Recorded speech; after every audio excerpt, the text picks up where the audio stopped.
Welcome you all on our chemistry crash course for the rapid revision of NEET. Friends, हमारा इस rapid revision का crash course का उद्देश्य ये है कि हम जीरो से लेके स्टार्ट करके मोस्ट ऑफ द टॉपिक्स जो हमारे केमिस्ट्री के हैं वो बचे हुए 15-20 दिन के अंदर कवर करने की कोशिश करें और जो फॉर्मूलाज और जो भी चीज हमारे कोर्स के अंदर कवर होती है उनको एक बार रिवीजन या उनको एक बार हम लास्ट एक बार व्यू दे सके जिससे हमें वो पेपर में याद रहे। इस क्रैश कोर्स का मोटिव आपको डीपली समझाना नहीं है, आपने पढ़ा हुआ है, सिर्फ आपको अब रिकॉल करना है कि आपने क्या पढ़ा हुआ है। तो इस रिवीजन कोर्स में हम थोड़ी स्पीड को हमारी को नॉर्मल से थोड़ा तेज रखेंगे और कोर्स के अंदर हम वही चीजें डिटेल में डिस्कस करेंगे जो या तो एग्जाम पॉइंट ऑफ व्यू से इंपॉर्टेंट है या कभी किसी क्वेश्चन पेपर में आई है। तो ज्यादा टाइम वेस्ट नहीं करते हुए हम हमारा रैपिड रिवीजन का पहले दिन का पहला टॉपिक स्टार्ट करते हैं, एटॉमिक स्ट्रक्चर।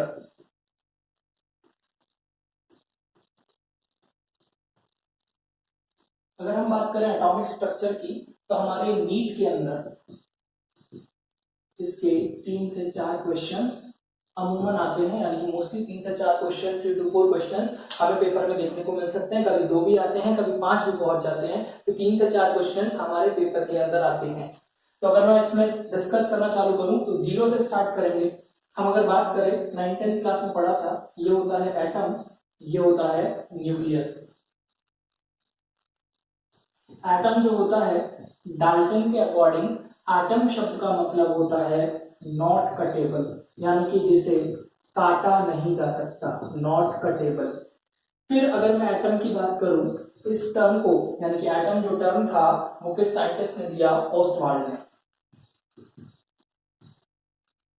पेपर में इंपॉर्टेंट नहीं है, बस एक बार याद रहे तो अच्छा है। न्यूक्लियस, नाभिक, इसको जो एक्सपेरिमेंट किया था वो रदरफोर्ड ने किया था और डिस्कवर भी रदरफोर्ड ने किया था।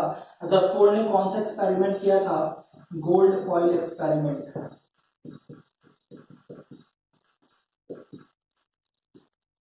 न्यूक्लियस के अंदर हमारे न्यूट्रॉन प्लस प्रोटॉन यानी N प्लस P। इसके बाद इसके जो आउटर की तरफ बात करें, यानी कि बाहर जो ट्रैवल करते रहते हैं वो कौन होते हैं? हमारे इलेक्ट्रॉन, यानी electrons are the particle rotating outside the atom. इस इलेक्ट्रॉन को डिस्कवर किया था थॉमसन ने। तो ये हमारा एटम है, इसके बारे में बहुत सारी थ्योरीज थी, एनोड रे, कैथोड रे, बहुत सारी प्लम पुडिंग मॉडल है। नीट के पॉइंट ऑफ व्यू से वो इंपॉर्टेंट नहीं है, जो इंपॉर्टेंट है वो इसमें से मैं कंक्लूड करना चाहूंगा। जैसे इलेक्ट्रॉन जे थॉमसन, इलेक्ट्रॉन के लिए क्वेश्चन जो आता है या हमारे कोर्स के हिसाब से जो इंपॉर्टेंट होगा, मास ऑफ इलेक्ट्रॉन 9.1 इंटू 10 की पावर -31 kg। अगर मैं मास ऑफ इलेक्ट्रॉन में बात करूं एएमयू के अंदर तो एक से भी बहुत बहुत कम 1.005 एएमयू, यानी कि अगर आपसे पूछे कि मास ऑफ इलेक्ट्रॉन क्या है तो 1 एएमयू भी आपको रीच नहीं करना है। मास हो गया। चार्ज की बात करेंगे, चार्ज यानी कि आवेश, आवेश होता है इलेक्ट्रॉन के अंदर -1.6 इंटू 10 की पावर -19 कूलम, तो यानी कि चार्ज हो जाएगा। मास हो गया। इसके दोनों पैरामीटर्स हमें बार बार किसी न किसी एग्जाम में काम आते रहते हैं। फिर हम बात करते हैं प्रोटॉन। प्रोटॉन के अंदर अगर मैं डिस्कस करूं, इसका मास होगा, मास ऑफ प्रोटॉन 1.673 इंटू 10 की पावर -31, ये 31 है तो ये कितना हो जाएगा? 27 kg। अगर मैं एएमयू में बात करूं मास ऑफ प्रोटॉन की, तो मास ऑफ प्रोटॉन होता है 1.007 एएमयू। आगे तक भी इसके डिजिट है, हमें सिर्फ पेपर के पॉइंट ऑफ व्यू से ये याद रखना है कि मास ऑफ प्रोटॉन एएमयू में 1.007 होता है। न्यूट्रॉन,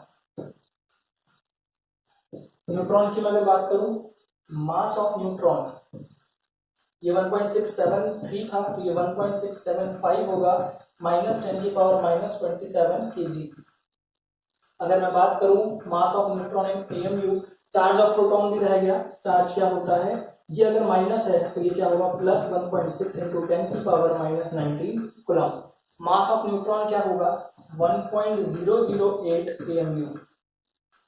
क्लियर है? न्यूट्रॉन की अगर मैं चार्ज की बात करूं, इसका चार्ज क्या होता है, 0।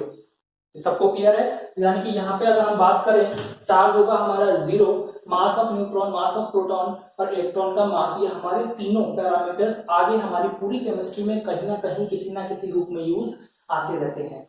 न्यूट्रॉन के मास के बाद अगर हम बात करें, थॉमसन ने ही एक और चीज दी थी, स्पेसिफिक चार्ज। स्पेसिफिक चार्ज क्या होता है, इलेक्ट्रॉन का दिया था, ये कहता है Q/m, यानी कि charge upon mass of electron.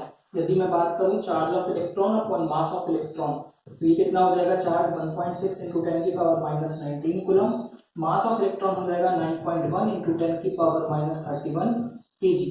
तो अगर मैं इसको निकालूंगा तो ये आएगा 1.75 इंटू 10 की पावर 11 कूलम पर केजी। जो इसमें क्वेश्चन आता है वो क्वेश्चन कहाँ से आता है, इसकी यूनिट क्या होती है, यानी कि स्पेसिफिक चार्ज की वो यूनिट पूछेगा। हो सकता है आपसे डायमेंशन पूछ ले, डायमेंशंस में आप इसका डायमेंशन निकाल सकते हो कूलम के हिसाब से, पर केजी के हिसाब से। तो यानी कि चार्ज, इलेक्ट्रॉन मास, प्रोटॉन मास और स्पेसिफिक चार्ज, ये हमारा बिल्कुल बेसिक है, 0 है, बट हमें एक बार ये मालूम होना चाहिए कि प्रोटॉन, न्यूट्रॉन, इलेक्ट्रॉन के मास क्या होते हैं। तो आप नोट करिए, आपको 10 सेकंड मिलते हैं।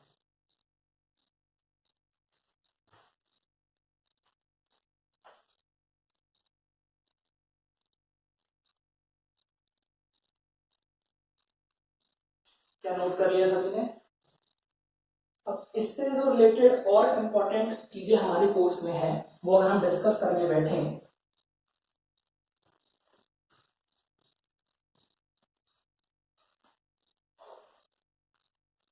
अगर डिस्कस करें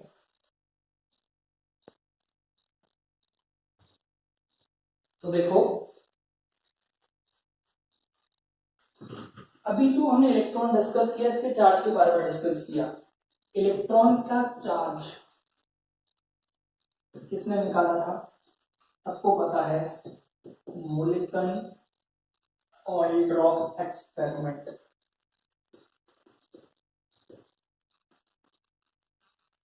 मोलिकन ऑयल ड्रॉप एक्सपेरिमेंट में क्या होता है, क्या हुआ, इतना डिटेल में डिस्कस नहीं करना, ये याद रखना है, इसने इक्विपमेंट यूज किया था एटोमाइजर, और जो इसने प्रोसेस यूज किया था चार्ज निकालने के लिए, process use for identifying the charge of electron, उस प्रोसेस को हमने क्या बोला था,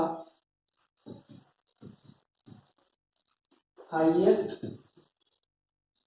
कॉमन फैक्टर, जिसे हम कहते हैं HCF। तो यानी कि हाईएस्ट कॉमन फैक्टर HCF इसने यूज किया था, एटोमाइजर इसका इक्विपमेंट था, तो यानी कि चार्ज निकालने का ये तरीका था। अब इलेक्ट्रॉन, न्यूट्रॉन, प्रोटॉन के हिसाब से मैं अगर डिस्कस करूं तो मुझे देखने को मिलेगा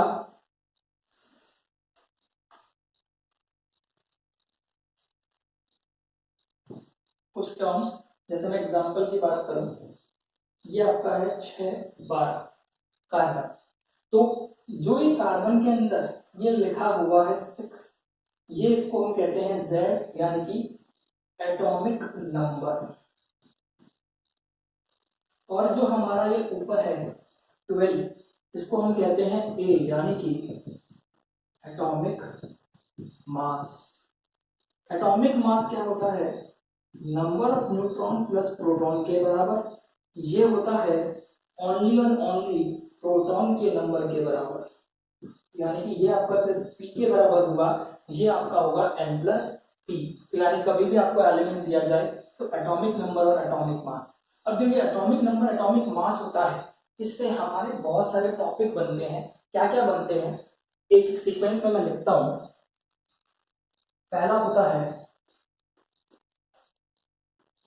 आइसोटोप्स। आइसोटोप्स क्या होते हैं, आइसोटोप्स वो होंगे जिनके क्या हो, Z सेम हो। Z बोले तो एटॉमिक नंबर, जिनके एटॉमिक नंबर सेम हो, यानी कि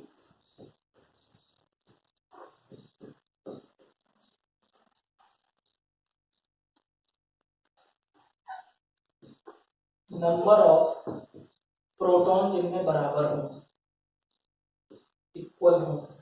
अगर नंबर ऑफ प्रोटॉन बराबर हैं तो वो क्या हो जाएंगे, उनके अंदर ए क्या होगा, डिफरेंट, ए बराबर नहीं होगा।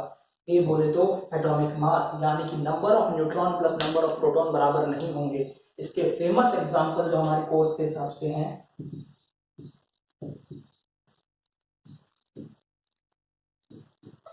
तीनों के अंदर एक एक एक प्रोटॉन है, तीनों के अंदर न्यूट्रॉन प्लस प्रोटॉन की संख्या अगर मैं ऐड करूं तो अलग है। तो ये जो हमारा प्रोटियम,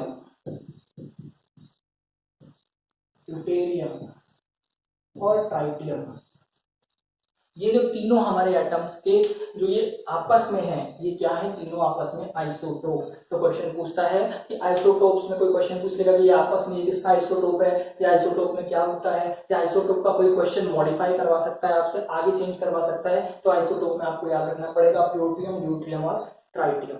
अगला टॉपिक होता है इसी में आइसोबार, बार।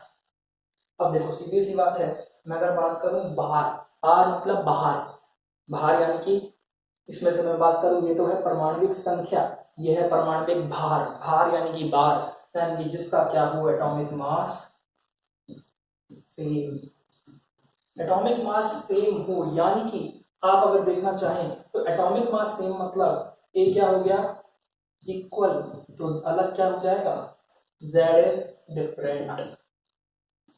इसका एग्जांपल अगर हम देखना चाहें तो देखो, एटॉमिक नंबर डिफरेंट करने हैं, एटॉमिक नंबर डिफरेंट होते ही आपको पता है, पीरियोडिक टेबल आपने पढ़ी है, मोजले के अकॉर्डिंग एटॉमिक नंबर चेंज करते ही एटम ही चेंज हो जाएगा। तो जैसे कि अगर मैं कहूँ कार्बन ये 6 है, और ये अगर मैं कहता हूँ 13 है, यानी कि कार्बन का 13 वाला आइसोटोप। और अगर मैं बात करूँ नाइट्रोजन, क्या ये एटॉमिक नंबर चेंज है, ये नाइट्रोजन का 13 वाला। तो देखो इनके अंदर इनका एटॉमिक मास सेम है, बट एटॉमिक नंबर अभी भी क्या है, डिफरेंट। तो ये क्या हो जाएंगे इसके, आइसोबार। ऐसे ही होते हैं आइसोडाइफर्स, आइसोडाइफर। अगर याद करने की ट्रिक बनाए, डाइपर, डाइपर में जब बच्चा सब कुछ निकाल देता है, तो डाइपर में जब अगर सब कुछ निकल गया तो मान लीजिए सब कुछ ही निकाल दीजिए। अगर आप एक एटम की बात करें तो अभी मैंने मास लिखा था, तो सबसे ज्यादा मास होता है न्यूट्रॉन में, फिर होता है प्रोटॉन में, फिर इलेक्ट्रॉन में। इलेक्ट्रॉन का मास तो नेग्लिजिबल, तो अगर मैं न्यूट्रॉन में से प्रोटॉन हटाई दूं तो कुछ बचा ही नहीं एटम में। तो डाइफर, सब कुछ निकाल दो, सब कुछ हटा दो, तो n माइनस एन, यानी कि जिसके अंदर न्यूट्रॉन माइनस प्रोटॉन क्या हो, सेम हो। यानी कि ऐसे एटम जिसमें मैं न्यूट्रॉन माइनस प्रोटॉन करूं तो बराबर आए। तो देखो 6 और 13 माइनस करोगे तो कितना आएगा, 7, 7 इसमें क्या है, क्या है, न्यूट्रॉन। इसमें अगर मैं बात करूं 7 क्या है, प्रोटॉन। न्यूट्रॉन कितने हैं, माइनस करोगे तो 6 आएगा। तो अगर अब मैं यहाँ पे न्यूट्रॉन माइनस प्रोटॉन करूंगा तो ये आएगा 7 माइनस 6 बराबर 1। यहाँ मैं माइनस करूंगा 7 माइनस 6 इज इक्वल टू 1। तो यानी कि आइसोडाइफर क्या होते हैं, जिनमें न्यूट्रॉन माइनस प्रोटॉन करने पे बराबर आता है। क्लियर है। अब 2-3 चीजें और होती हैं इसमें, आइसोस्टर्स, आइसोस्टर्स क्या होते हैं, जिनके अंदर number of electrons plus number of atoms same हो। सर नंबर ऑफ एटम्स कैसे, जैसे H2O मॉलिक्यूल है, अगर मैं इसके अंदर बात करूं नंबर ऑफ इलेक्ट्रॉन हमारे कितने हुए, 2 और 8 यानी 10। और अगर मैं इसमें बात करूं नंबर ऑफ एटम कितने हुए, 3। तो ऐसा कोई दो मॉलिक्यूल जिसके अंदर नंबर ऑफ इलेक्ट्रॉन्स और नंबर ऑफ एटम्स क्या हो, बिल्कुल सेम हो, उन्हें हम क्या कहते हैं, आइसोस्टर्स। यानी कि इन मॉलिक्यूल के अंदर हमें मॉलिक्यूल्स को लेना पड़ेगा और एटम्स को गिनना पड़ेगा और उसके इलेक्ट्रॉन्स को गिनना पड़ेगा। तो ये क्या हो जाएंगे, आइसोस्टर्स। ऐसे ही 2-3 टर्म्स और होती हैं, आइसोटोन्स। आइसोटोन्स इतने इंपॉर्टेंट नहीं है। आइसो इलेक्ट्रॉनिक यानी कि सम इलेक्ट्रॉनिक, समतापी, समभारिक, समडाइवर्स और सम सिस्टर यानी कि एक जैसे, यानी कि नंबर ऑफ इलेक्ट्रॉन और प्रोटॉन जिसमें क्या हो, सेम। तो यानी कि हमने जो हमारा बिल्कुल बेसिक वाला पार्ट है वो देखा कि एटॉमिक नंबर क्या होता है, एटॉमिक मास क्या होता है। अब जो आइसोटोप जो होता है, इससे एक चीज और हमें निकलती है आइसोटोप्स में, क्या, जैसे कई बार दो आइसोटोप्स हैं, एग्जांपल क्लोरीन 17 होता है 35, और एक क्लोरीन मान लेते हैं 37, क्योंकि क्लोरीन है तो 17 ही रहेगा। अब 35 और 37, अब मैंने देखा कि नेचर में इसकी मिलने की परसेंटेज, यानी कि ये कितना मिलता है, अबंडेंस, इसका डिस्ट्रीब्यूशन, इसका मान लेते हैं कितना है 25%। अब बच्चा ये कितना हो जाएगा 75%, यानी कि ये कह सकते हो ये 1:3 के रेशो में मिलते हैं। तो इनमें पूछा जाता है कि जो क्लोरीन मिलेगा उसका एवरेज एटॉमिक वेट कितना होगा, यानी कि इस वाले क्लोरीन को मैं मेन मानूं कि इस वाले को मेन, मिलने में तो ये मिल रहा है ज्यादा तो ये मानना पड़ेगा, ऐसा नहीं होता। इसके लिए हम निकालते हैं एवरेज एटॉमिक वेट, यानी कि जब एक से ज्यादा आइसोटोप अच्छी क्वांटिटी में अच्छी तादाद में, यहाँ पे क्या होता है ये 99.9% है, तो यानी कि यहाँ पे ये जो दो आइसोटोप्स हैं ये ना के बराबर हैं, 0 के आसपास हैं, तो यानी कि यहाँ पे काउंट नहीं करेंगे। यहाँ आइसोटोप्स अच्छी क्वांटिटी में मिलते हैं तो इन दोनों का कॉन्ट्रीब्यूशन हमें पीरियोडिक टेबल में दिखाना पड़ेगा। तो इसके लिए क्या होता है, हम निकालते हैं इसका वेट, मान लेते हैं इसका वेट कितना है W1, इसका वेट कितना है W2, 35 और 37, तो ये होता है x1 plus W2 x2 upon x1 plus x2। x1 x2 क्या है, इनके मिलने की अबंडेंस, जो ये है ये x1 है, ये जो है ये क्या है x2, यानी कि x1 और x2 कितने रेशो में वो मिलते हैं। अगर दो से ज्यादा आइसोटोप है तो ये फॉर्मूला और आगे चले जाएगा W3x3 प्लस x3, तो यानी कि जो एवरेज एटॉमिक वेट आएगा वो इस हिसाब से आएगा। तो क्वेश्चन जो हमारे नीट में बन सकते हैं, इसमें से कोई फॉर्मूला पूछ लिया, आइसोटोप बच लिया, आपको 4 मॉलिक्यूल दे दिया, आइसोटोप पूछा, आइसोबार पूछा, आइसोडाइफर पूछा, आइसोस्टर पूछा, या फिर आपसे एवरेज एटॉमिक वेट निकलवा लिया, या फिर इनकी मदद से पूछ लिया कि किसमें कितने इलेक्ट्रॉन है, किन दोनों में सेम इलेक्ट्रॉन है, किन में कौन प्रोटॉन सेम है, तो यानी कि ये क्वेश्चन हमारे सामने पूछे जा सकते हैं। तो हमें ये पार्ट याद रखना है। लिखिए 10 सेकंड का टाइम मिलता है आपको।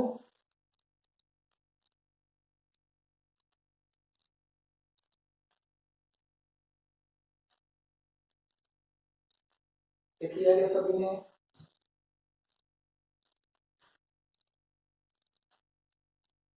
अब देखो हमने अभी स्पेसिफिक चार्ज डिस्कस किया था, उसकी हमें यूनिट में याद रखनी है, आइसोडाइफर आइसोटोप्स याद रखने हैं। अब ये हमारा बेसिक पार्ट हो गया।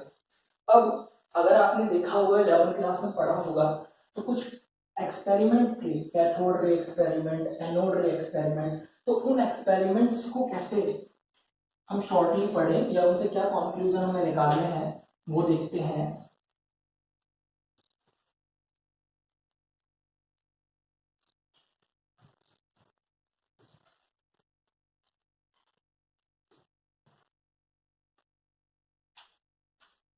अगर मैं बात करूं, हमने एनोड रे एक्सपेरिमेंट पढ़ते हैं,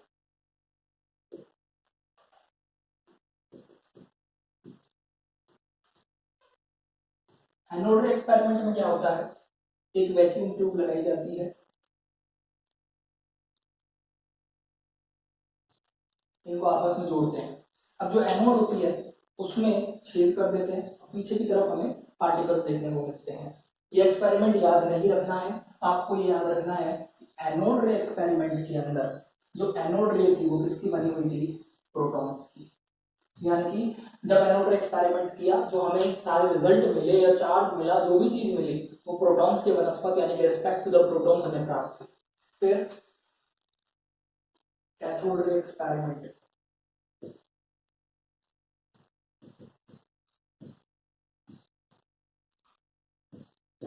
कैथोड रे जो थी उसमें हमें क्या मिलते हैं, इलेक्ट्रॉन्स की एक बीम मिलती है, बीम ऑफ इलेक्ट्रॉन्स, यानी कि जब कैथोड रे हमारी चल रही है तो जो बीम मिलेगी वो हमें क्या मिलेगी, बीम ऑफ इलेक्ट्रॉन्स।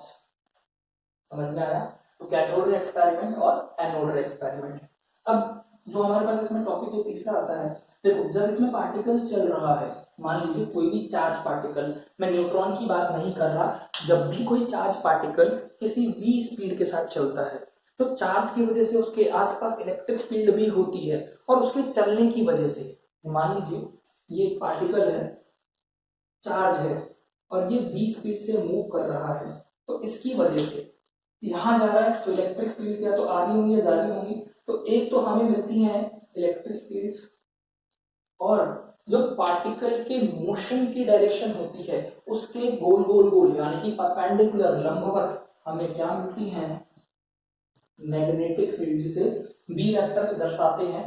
तो यानी कि इलेक्ट्रिक फील्ड और मैग्नेटिक फील्ड किसी भी चार्ज पार्टिकल से एसोसिएटेड होती है, दोनों वेक्टर क्वांटिटी हैं, दोनों फील्ड वेक्टर हैं, तो इनके बीच में एक रिजल्टेंट फील्ड मिलती है, इसे कहते हैं इलेक्ट्रोमैग्नेटिक वेव। क्या कहते हैं, इलेक्ट्रोमैग्नेटिक वेव या इलेक्ट्रोमैग्नेटिक फील्ड। तो यानी कि इलेक्ट्रोमैग्नेटिक फील्ड क्या हुआ, कोई पार्टिकल जा रहा है, इसकी वजह से चार्ज जाने की वजह से इलेक्ट्रिक फील्ड आई, इसके परपेंडिकुलर मैग्नेटिक फील्ड आई। तो यानी कि इलेक्ट्रिक फील्ड और मैग्नेटिक फील्ड के परपेंडिकुलर मोशन के कारण हमें जो फील्ड मिलती है इलेक्ट्रोमैग्नेटिक। तो अगर इसी फील्ड को हम स्पेक्ट्रम में देखें तो हमें एक स्पेक्ट्रम मिलता है, इसे कहते हैं EMW स्पेक्ट्रम। यानी कि हम इसमें जो अलग अलग वेवलेंथ्स मिली, अलग अलग एनर्जी मिली, उनको हम एनर्जी और वेवलेंथ के हिसाब से जमा दें तो हमें कुछ स्पेक्ट्रम देखने को मिलते हैं,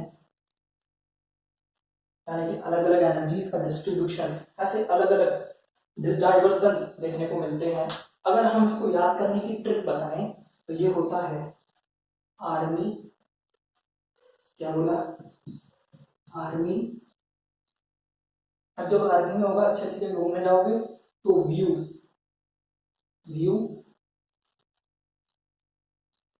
एक्स गामा, कहाँ जाओगे आप घूमने, एक जगह है एक्स गामा, यानी कि ये हमारी क्या होगा, याद करने का तरीका होगा army view X gamma. R क्या होगी आपकी रेडियो वेव, एन क्या होगा micro, I infrared, visible, UV rays, X rays and gamma rays. समझ में आ रहा है। अब आपको पता है जब आप हॉस्पिटल जाते हो तो एक्सरे, उसके लिए देखा होगा कितना बड़ा बिजली का तार होता है, यानी कि एनर्जी बहुत ज्यादा है। तो यानी कि जब रेडियो, रेडियो से कोई आपको वेव से कोई करंट वरंट आता है क्या, नहीं आता। तो यानी कि जब आप इधर से इधर जा रहे हो तो आपकी एनर्जी क्या हो रही है, बढ़ रही है। और अगर एनर्जी बढ़ रही है तो ध्यान रखना, आगे जाके हम देखेंगे कि एनर्जी डायरेक्टली प्रोपोर्शनल यानी कि समानुपाती क्या होती है, वेवलेंथ, ना 1 wavelength, sorry, directly proportional to frequency. यानी कि यहाँ पे अगर आप जाओगे तो आपका म्यू यानी कि फ्रीक्वेंसी बढ़ेगा, वेवलेंथ घटेगा।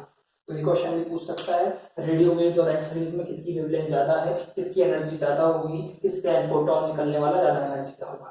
तो फोटोन का भी हम डिस्कस करेंगे। तो ये हमारे पास एक इलेक्ट्रोमैग्नेटिक वेव का स्पेक्ट्रम आता है। तो अगर इसी स्पेक्ट्रम से कुछ फॉर्मुलेस निकाले तो हम अगर मानते हैं जो इससे वेव निकली, वेव आपने पढ़ी है ऐसी जाती है, तो जो वेव निकली है तो वेव की कोई ना कोई एनर्जी होगी, उसको ई से बोलेंगे, जिसकी फ्रीक्वेंसी जो होती है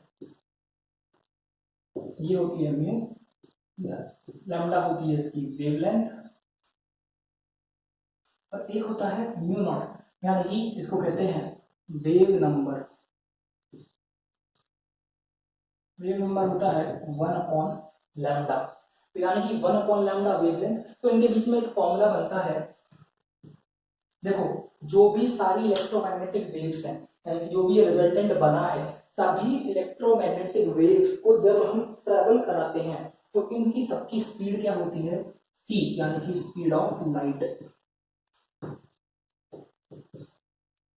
ये क्या होती है 3 × 10⁸ मीटर पर सेकेंड, यानी कि कोई भी चीज मूव करेगी तो वो किससे मूव करेगी, 3 × 10⁸ यानी कि स्पीड ऑफ लाइट से। तो यहाँ फॉर्मूला बनता है c = n लैम्डा, n यानी कि म्यू लैम्डा। म्यू क्या है, wavelength, sorry frequency, wavelength = c। तो इससे हम अलग अलग फॉर्मूले बना सकते हैं। अगर मुझे वेव नंबर चाहिए तो मैं इसको इधर ले जाऊं, तो वेव नंबर 1/लैम्डा क्या हो जाएगा, μ/c। ये फॉर्मूलेज होते हैं जो कोई इलेक्ट्रोमैग्नेटिक वेव की स्पेक्ट्रम की इलेक्ट्रिक फील्ड में निकली हुई, यानी कि वेव की स्पीड, लाइट, फ्रीक्वेंसी, वेवलेंथ का एक कॉन्जिक्यूटिव फॉर्मूला होता है। अब इसी इलेक्ट्रोमैग्नेटिक वेव के ऊपर, यानी कि जो इलेक्ट्रोमैग्नेटिक वेव है, इसी से एक हमारे पास थ्योरम आती है जिसे हम कहते हैं प्लैंक्स क्वांटम थ्योरम। ये क्या कहती है, बोला अभी जब लाइट यहाँ पड़ रही है तो बोला इस लाइट को जो ये पड़ी है, ऐसा नहीं कि ये वेव के फॉर्म में आई, ये कहता है कि लाइट जब आती है वो छोटे छोटे एनर्जी पार्टिकल्स, यानी कि एनर्जी के ऐसे छोटे छोटे पार्टिकल्स की फॉर्म में आती है। मान लीजिए यहाँ पे लाइट आई, मुझे माना 2 किलो वोल्ट की लाइट देनी है, ये 2 किलो वोल्ट का है। वो कहता है कि एनर्जी 2 किलो वोल्ट में नहीं आती, ये छोटे छोटे पैकेट्स ऑफ एनर्जी की फॉर्म में आती है। इन एनर्जी पैकेट्स को, ये जो छोटे छोटे एनर्जी पैकेट्स होते हैं, इन्हें कहते हैं फोटॉन। एक्चुअली फोटॉन तो क्या होता है, सबसे छोटा, यानी कि जिसको और नहीं तोड़ सकता, यानी कि स्मॉलेस्ट एनर्जी का पैकेट। ठीक है, मान लेते हैं मेरे पास स्मॉलेस्ट एनर्जी का पैकेट है 1 इलेक्ट्रॉन वोल्ट का, इसको चाहिए 10 इलेक्ट्रॉन वोल्ट, तो मैंने 10 पैकेट भेजे।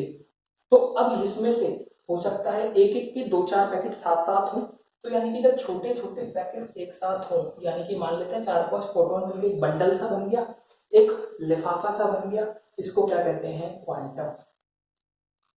अब फोटोन इतना इतना ज्यादा स्मॉलेस्ट है कि इसको स्टडी करना बहुत मुश्किल है। जब स्टडी करना बहुत मुश्किल है तो हम स्टडी किसकी कर पाएंगे, क्वांटम की। तो जनरली में, इन जनरल, स्मॉलेस्ट एनर्जी का पार्टिकल या पैकेट क्या हो गया आपका, क्वांटम। जनरल में ये आपका क्या हो जाएगा, स्मॉलेस्ट। समझ में आ रही बात। तो यानी कि जनरल में स्मॉलेस्ट एनर्जी का पैकेट हमारा क्वांटम होता है। अब प्लैंक था एक साइंटिस्ट, इसने क्या कहा कि इसको जो एनर्जी मिली ना, जो एनर्जी मिली वो क्या थी, फोटॉन के कारण थी। और फोटॉन यानी कि कैसे, पार्टिकल की तरह, यानी कि लाइट का पार्टिकल, उसकी एनर्जी क्या होती है, डायरेक्टली प्रोपोर्शनल। अभी मैंने बताया था एनर्जी क्या होती है, is it directly proportional to frequency. यानी कि जो ये फोटोन आ रहा है, इसकी जितनी फ्रीक्वेंसी होगी, ज्यादा होगी तो एनर्जी ज्यादा देगा, अगर कम होगी तो एनर्जी कम देगा। तो फ्रीक्वेंसी ऑफ लाइट या फ्रीक्वेंसी ऑफ फोटोन। अब फ्रीक्वेंसी जो है वो तुम्हें पता है वेवलेंथ के क्या है, अपोजिट।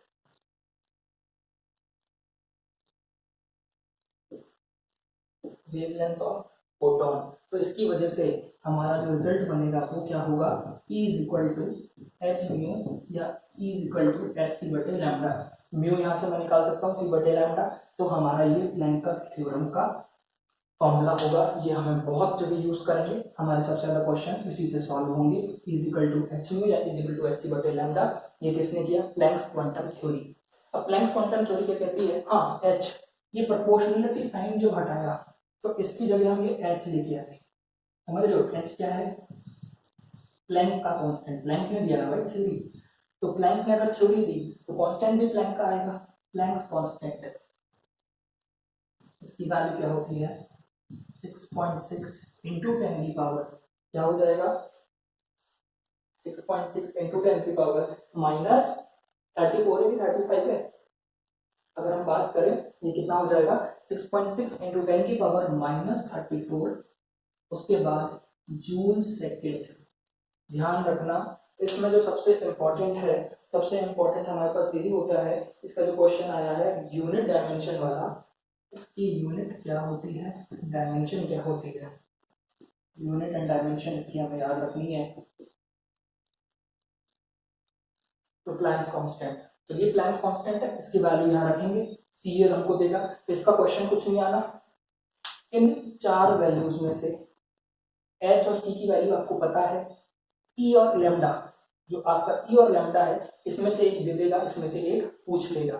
अब क्या होता है, मान लीजिए लाइट जब आई तो ऐसा तो है नहीं कि लाइट का एक ही फोटोन आया होगा, दुनिया भर के आए होंगे, तो कितने आए हैं, तो इस हिसाब से एन यानी कि नंबर ऑफ फोटॉन्स कितने फोटोन इससे टकराए अपॉन एस बटे लैम्डा या एन एच न्यू।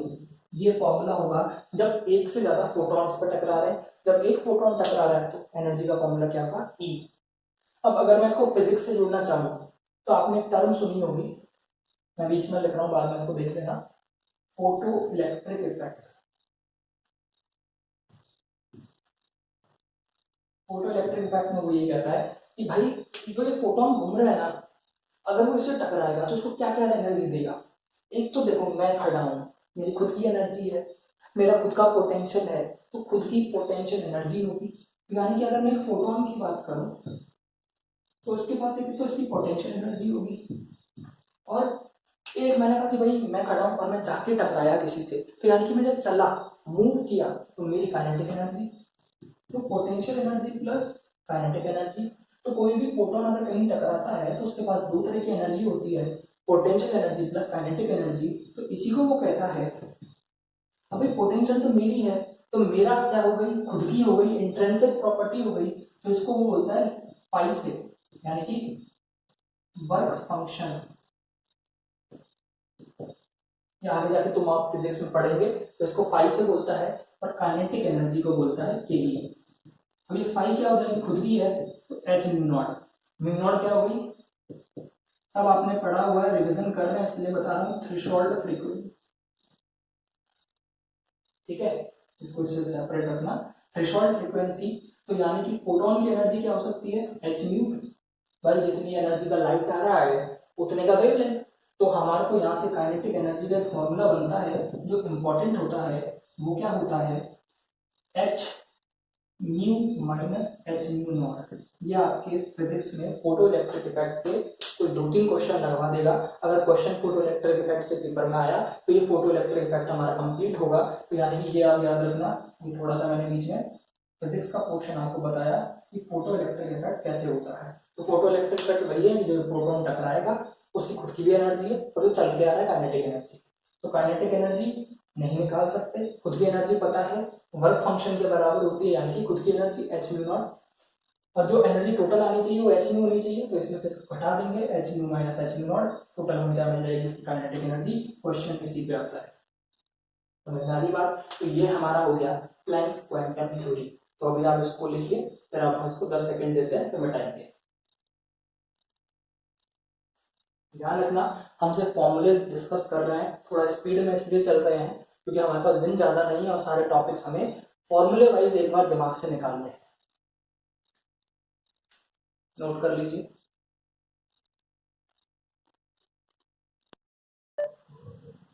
तो अभी तक हमने अभी देखा था प्लैंक्स कांस्टेंट और प्लैंक थ्योरी। अब देखो इसमें क्या होता है, पेपर में जब आएगा क्वेश्चन, तो जब आप एस सी बटे लैम्डा यूज कर रहे होगे, तो देखो एच भी एक कांस्टेंट है और सी भी एक कांस्टेंट है। तो इसके लिए आप क्या कर सकते हो, एस सी बटे लैम्डा में एच सी जो होता है इसका डायरेक्ट याद रखना, मल्टीपल क्या होगा 2 इंटू 10 की पावर माइनस 25, क्योंकि एच हमारा प्लैंक्स कांस्टेंट है। 6.6 इंटू 10 की पावर अभी हमने कितना लिखा था, माइनस 34, और सी हमारा 3 इंटू 10 की पावर 8। तो हम इन दोनों को मल्टीप्लाई करेंगे तो हमारा क्या आ जाएगा 2 इंटू 10 की पावर माइनस 25। तो ये सीधा हम फॉर्मूला वहां पे यूज कर सकते हैं। तो ये हमारी हुई प्लैंक्स क्वांटम थ्योरी। अब इसी प्लैंक थ्योरी के अकॉर्डिंग, यानी कि according to the Planck's theory, हमारी अगली थ्योरी आती है, बहुत इंपॉर्टेंट है पेपर के हिसाब से, बोर्स एटॉमिक मॉडल।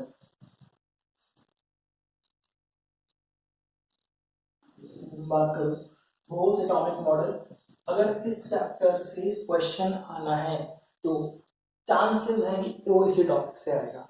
ठीक है, अगर इसके बारे में बात करूं, ये बेस्ड किस पे था, प्लैंक की थ्योरी पे।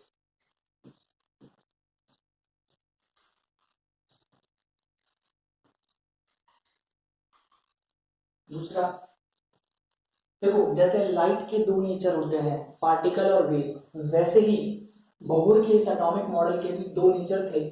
तो बोहर सॉरी मतलब पार्टिकल के या इलेक्ट्रॉन के भी दो नेचर होते हैं, तो बोहर का भी किसके ऊपर था, फोटोन की तरह, पार्टिकल नेचर ऑफ लाइट। कभी असर्शन रीजन टाइप के क्वेश्चन आते थे, तभी पूछा था कि पार्टिकल नेचर ऑफ लाइट में बोहर का होता है, तभी तो प्लैंक्स है यानी कि फोटोन क्वांटम की तरह।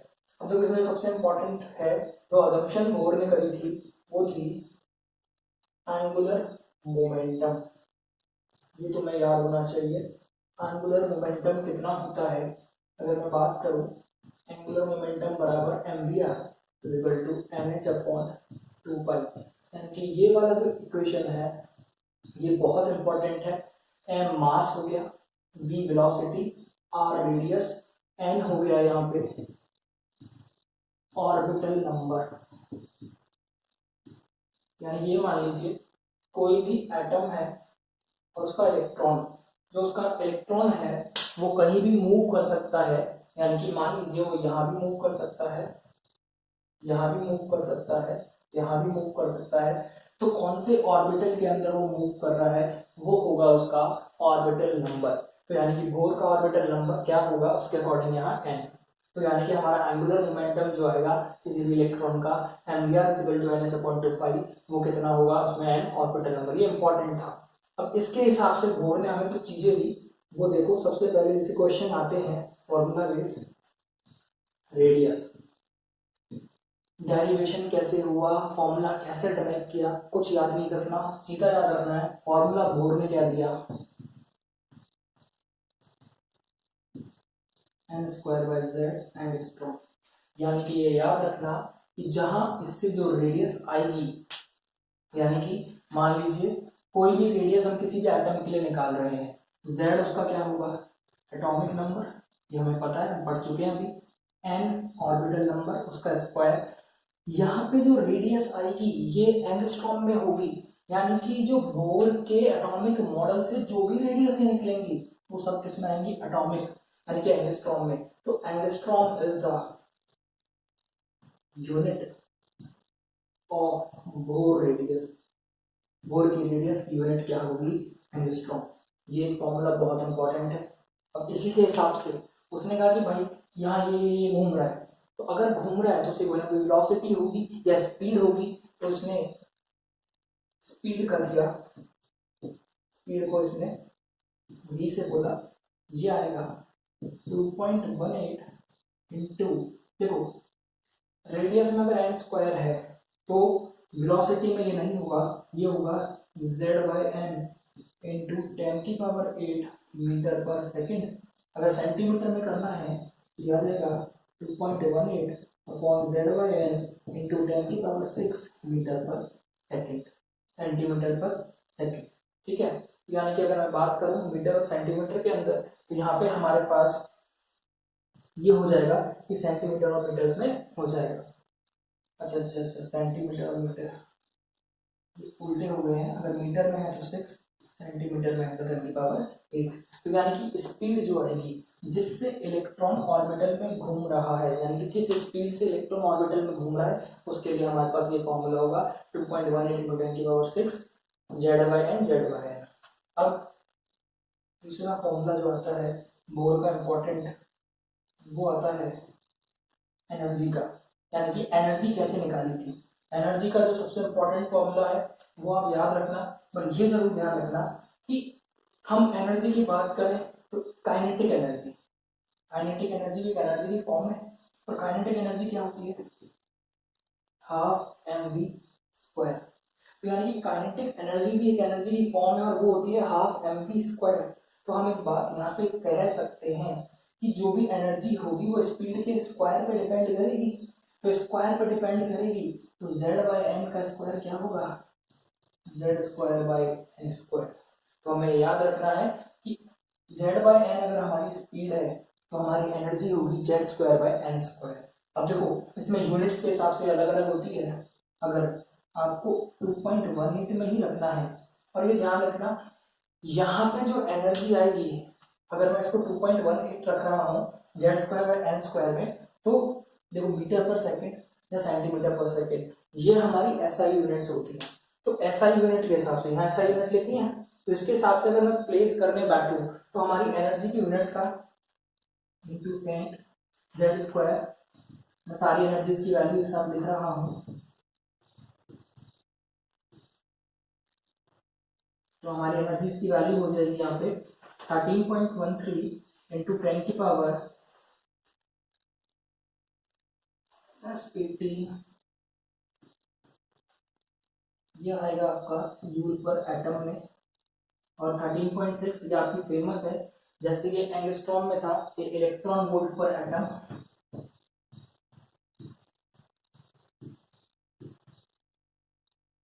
ये आएगी आपकी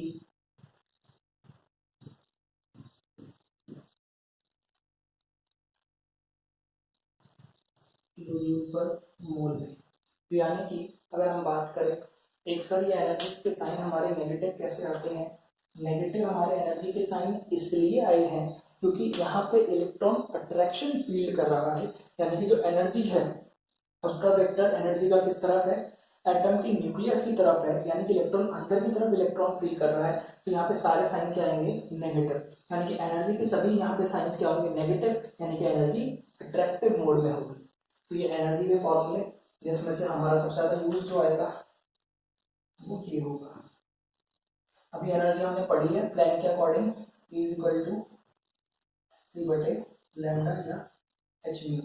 अब इनकी मदद से, इनका यूज करते हुए बोर ने अलग अलग थ्योरीज दी और अलग अलग एनर्जी बताई। अभी हमने डिस्कस किया था एनर्जीज कौन कौन सी हो सकती है। एक हो सकती है आपकी टोटल एनर्जी, एक काइनेटिक एनर्जी, और एक आपकी पोटेंशियल एनर्जी। तो तीन तरह की एनर्जीज हमारी पॉसिबल है।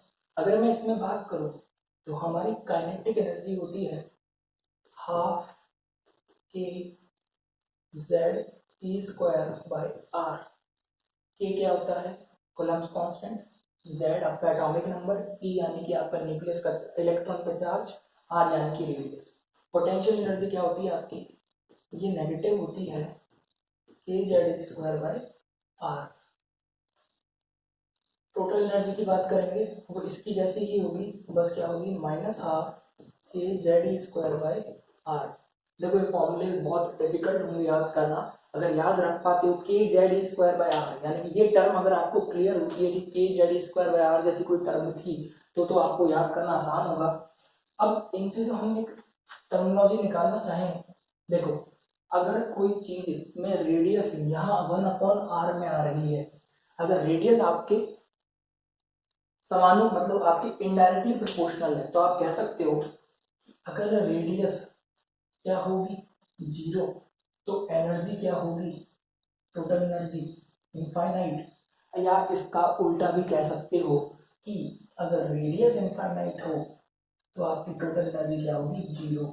यानी कि टोटल एनर्जी, काइनेटिक एनर्जी और पोटेंशियल एनर्जी, ये तीनों एनर्जियां, यानी कि ये तीनों की तीनों एनर्जीज की फॉर्म है, ये तीनों एनर्जीज डिस्टेंस पर डिपेंड करती है, आर पर डिपेंड करती है और इनवर्सली डिपेंड करती है। और ये तीनों एनर्जीज ही क्या होंगी, डिस्टेंस इंफिनिटी होने पे 0 हो जाएंगी। यानी कि आप मान लीजिए ये एक एटम है, मैं इसके थोड़ा पास खड़ा हूँ तो मेरे को काइनेटिक एनर्जी या पोटेंशियल या टोटल में कोई ना कोई एनर्जी फील हो रही है। मैं अगर इसमें से इलेक्ट्रॉन को निकाल के अनगिनत दूरी पे, यानी कि इनफाइनाइट डिस्टेंस पे अगर ले जाता हूँ, तो यहाँ पे फील होने वाला काइनेटिक एनर्जी, टोटल एनर्जी और पोटेंशियल एनर्जी मुझे फील नहीं होगा, यानी कि तीनों एनर्जी 0 हो जाएगी। अब इसके हिसाब से मैं अगर रिलेशन निकालूँ तो टोटल एनर्जी क्या हुआ, काइनेटिक एनर्जी का डबल। ऐसे ही काइनेटिक एनर्जी की बात करूं माइनस ऑफ टोटल एनर्जी, और इसके हिसाब से अगर मैं इसमें रख दूं काइनेटिक एनर्जी में टोटल एनर्जी, तो टोटल एनर्जी बराबर 2 into potential energy, potential energy है, ठीक है। तो kinetic energy, total energy, potential energy, यानी कि ये तीनों तरह की एनर्जीज हमारे पास बोर वाले स्ट्रक्चर में, बोर वाले फॉर्मूले में अवेलेबल होती हैं। वो सारी फॉर्मूले में एनर्जीज ये होंगी। तो kinetic energy, total energy, potential energy, तीनों तरह की एनर्जी हमारी इस प्रकार से होगी। तो ये रेडियस, स्पीड, एनर्जी की प्रोफाइल कंप्लीट हुई। अब यहाँ जो एक पॉइंट रह गया वो बहुत इंपॉर्टेंट ये है कि जो ये बोर का एटॉमिक मॉडल का स्ट्रक्चर है, ये मेनली किस पे एप्लीकेबल होता है, सिंगल इलेक्ट्रॉन स्पीसीज, यानी कि ऐसे एटम या ऐसी स्पीसीज जिनमें सिर्फ एक ही इलेक्ट्रॉन हो, एक ही इलेक्ट्रॉन हो जैसे कि एग्जांपल हमारा हाइड्रोजन, हाइड्रोजन 1H1 है, एक प्रोटॉन तो एक इलेक्ट्रॉन। अगर मुझे और एटम्स को भी ऐसा बनाना है तो क्या करूं, प्लस चार्ज दे दूं और दे दूं। तो यानी कि जैसे जैसे मुझे क्या रखना है, मान लीजिए न्यूक्लियस है, पूरा एटम है, इसमें सिर्फ एक ही इलेक्ट्रॉन रखना है, यानी कि बोर जो है वो एक से ज्यादा इलेक्ट्रॉन के बारे में डिस्कस ही नहीं करता। वो कहता है सिर्फ मुझे एक बाहर का इलेक्ट्रॉन चाहिए, उस पर लगने वाली टोटल एनर्जी, उसकी रेडियस, उसकी वेलोसिटी, स्पीड मैं सब बता दूंगा। तो बोर का जो पूरा कंसेप्ट है वो किस पे है, सिंगल इलेक्ट्रॉन स्पीसीज पे। अब अगर सिंगल इलेक्ट्रॉन स्पीसीज है, इसमें अगर मैं एग्जांपल लूँ हाइड्रोजन, तो हाइड्रोजन की एनर्जी में से अगर निकालने बैठूं तो हाइड्रोजन की एनर्जी, फर्स्ट ऑर्बिट की एनर्जी, हाइड्रोजन की फर्स्ट ऑर्बिट की एनर्जी में अगर निकालने बैठे तो क्या हो जाएगी, -13.6 इंटू हाइड्रोजन का जेड कितना 1, एन कितना 1, -13.6। ऐसे ही मैं सेकेंड ऑर्बिट की निकालूं तो क्या हो जाएगी, -13.6 इंटू बाई 4, यानी कि आपको कितना आ जाएगा, -3.4। तो यानी कि इसमें हाइड्रोजन के अलग अलग ऑर्बिट्स की एनर्जी निकाली, उसको हम क्या कहते हैं, हाइड्रोजन की अलग अलग ऑर्बिट्स की एनर्जी निकालना यह कहलाता है हाइड्रोजन स्पेक्ट्रम। बात समझना ही, इसको हम कहेंगे हाइड्रोजन स्पेक्ट्रम। हाइड्रोजन स्पेक्ट्रम कैसा था, ये मान लेते हैं हाइड्रोजन का न्यूक्लियस, ये इधर मान लीजिए न्यूक्लियस, हाइड्रोजन का first orbit, second orbit, third orbit, fourth orbit. यानी कि ऑर्बिट आगे तक जा सकते हैं, पर अभी हम ले रहे हैं फर्स्ट ऑर्बिट, सेकेंड ऑर्बिट और थर्ड ऑर्बिट। तो देखो जैसे जैसे हम ऑर्बिट के साथ बढ़ रहे हैं, हमने पहले कहा था कि टोटल एनर्जी, पोटेंशियल एनर्जी और काइनेटिक एनर्जी क्या होती जाएंगी, कम। पर यहाँ पे एनर्जीज के साइन क्या है, सारे नेगेटिव। तो अगर हम इसको डिस्कस करें, मान लेते हैं ये हमारा first step, second, third, fourth, पर हो सकता है ये हम कहाँ तक पहुंच सकते हैं, इन्फिनिटी पे। इन्फिनिटी पे सारी एनर्जीज क्या हो जाएंगी, जीरो। इन्फिनिटी पे सारी एनर्जी क्या हो जाएंगी, जीरो। तो अगर मैं इसको 1 2 3 4 से चालू करूँ तो यहाँ पे अभी हमारे पास आया कितना, -13.6, यहाँ आया -3.4, -1.89, ये आ जाएगा। अगर आप इसको निकालोगे, डिवाइड करोगे, -13.6 डिवाइडेड बाई 8, तो आपको इसमें आंसर मिलेगा, फिक्स वैल्यूज जो आएंगी वो आएंगी -5.1 और 0.85। आगे तक भी निकाल सकते हैं, निकालना चाहो तो। यानी कि ये एनर्जीज की वैल्यू, और एनर्जी की बात कर रहे हैं तो हम बात कर रहे हैं टोटल एनर्जी, तो टोटल एनर्जीज की वैल्यू निकलेगी। अगर मैं इन दोनों के बीच में डिफरेंस निकालना चाहूँ, कितना आएगा, 10.2, इनके बीच में 1.89, तो ऐसे सोम में डिफरेंस निकाल सकता हूँ। तो ये थी आपकी एनर्जी E1, ये थी एनर्जी E2, ये थी एनर्जी E3, ये थी एनर्जी E4। अगर मैं डिफरेंस निकालूं E1 माइनस E2, यानी कि फर्स्ट का सेकंड से अगर मैं डिफरेंस निकालूं, वैसे तो देखो अगर माइनस की बात करें, माइनस की बात करें, ये आता है 0.85,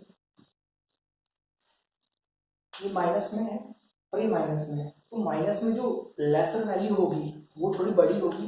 तो अगर मैं बड़ी वैल्यू में से छोटी वैल्यू को कट करूँ, यानी कि E2 माइनस E1 करूँ तो ये आएगा, ये इतना आएगा, E3 माइनस E2, ये इतना आएगा, E4 माइनस E3।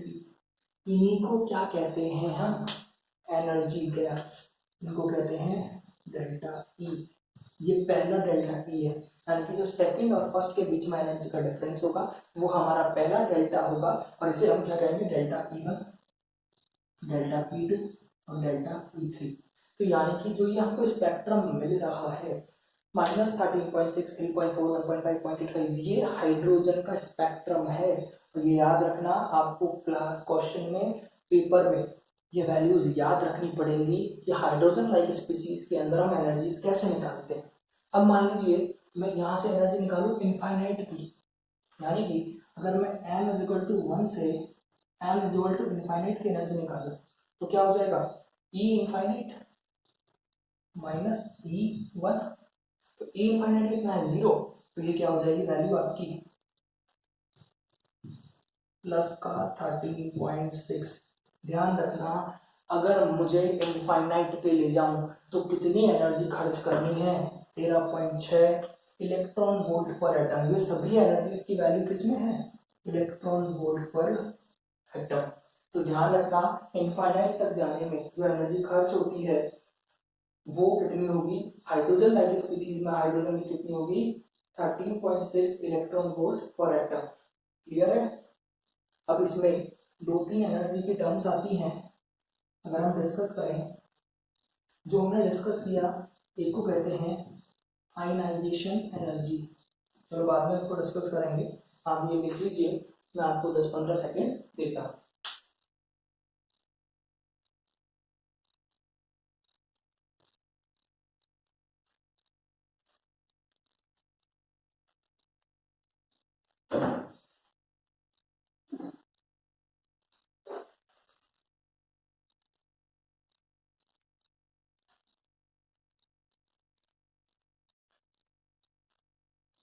क्या लिख लिया सभी ने।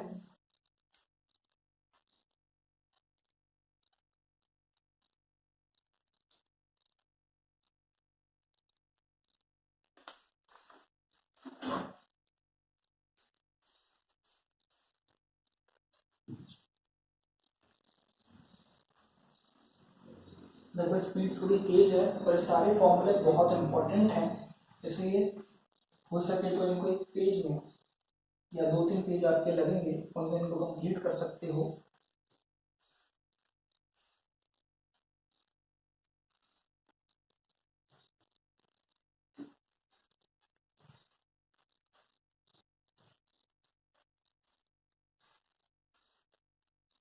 चलो अभी हम वहाँ डिस्कस कर रहे थे एनर्जी।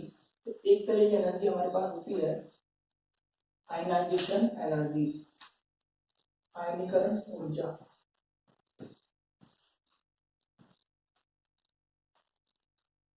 ये क्या होती है एन 1 से एन इंफिनिटी यानी कि फिक्स है। आपको कहाँ से लाना है 1 से इंफिनिटी, तो आयनाइजेशन एनर्जी।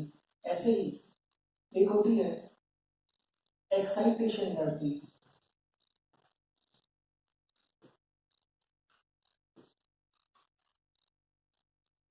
एक्साइटेशन मतलब होता है कूदना। कूदना मतलब कोई अगर फर्स्ट से कूदेगा तो यानी कि जीरो से तो नहीं कूद सकता, तो कूदेगा तो फर्स्ट से ही। तो ये एनर्जी होती है E energy N is equal to 1 से। ये एन इक्वल टू 2 भी हो सकता है, 3 भी हो सकता है, 4 भी हो सकता है, 5 भी हो सकता है, कहाँ तक इन्फिनिटी तक। तो अगर एक्साइटेशन एनर्जी इन्फिनिटी तक है वो तो आयनाइजेशन हो जाएगी, तो आयनाइजेशन इन्फिनिटी को हटा दें यानी कि किसी ऑर्बिटल तक। तो E1 से E2 तक यानी कि अगर मान लीजिए 1 से 2 गया तो ये क्या होगी इसकी फर्स्ट एक्साइटेशन एनर्जी। ये अगर 1 से 3 तक गया तो ये क्या होगी सेकेंड एक्साइटेशन एनर्जी। तो यानी कि अलग अलग ऑर्बिटल्स में कूदने की जो एनर्जी होगी वो हमारी कौन सी होगी एक्साइटेशन एनर्जी। ऐसे ही और होती है सेपरेशन एनर्जी।